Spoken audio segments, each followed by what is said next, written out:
And up next this week is Observe and Report, written and directed by Jody Hill, who also made a movie called The Fistfoot Way, which was a big hit with Will Ferrell and Adam McKay. And they lobbied really hard to get it a theatrical release, and I don't know that it did. I did see it on DVD, and it's about as awful as this one was.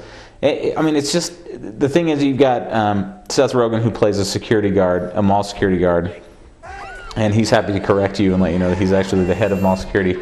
And a pervert shows up at his mall and is flashing people, and it traumatizes Brandy, played by Anna Faris, and that's Ronnie's the love of his life. Yeah. Even though she won't have anything to do with him.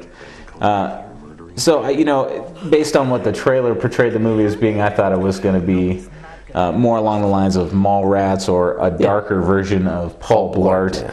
And it really wasn't that. It was, the Ronnie character exists in a universe that is not the same as every other character, and certainly not in our universe.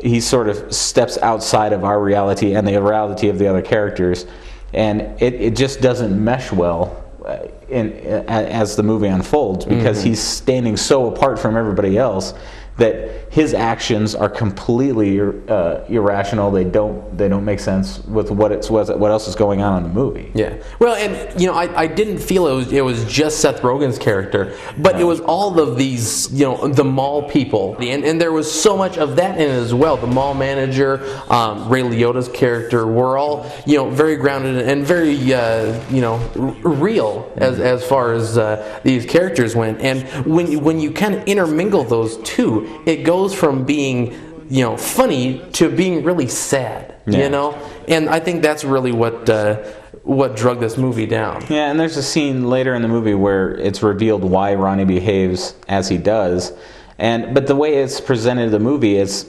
it's meant to be the punchline to a joke that isn't funny, and and really it's kind of insulting, because he really he kind of waffles between being pitiful and humorous, and most of the time he's sort of pitiful. Yeah. And which you can have a pitiful hero in a movie, but in this case it wasn't funny. No, and one of the other things that really brought this down for me was that the humor. I can appreciate a little bit of vulgarity in a film. Even when it goes as far as like Superbad, that was a pretty vulgar movie. But this took it to an extreme. Yeah. As far as the nudity in it, the language, there was a great deal of racism in it.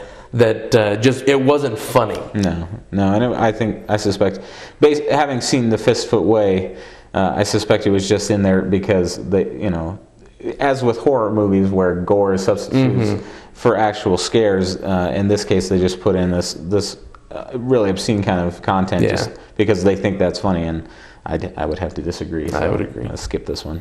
And we'll be right back with our next review.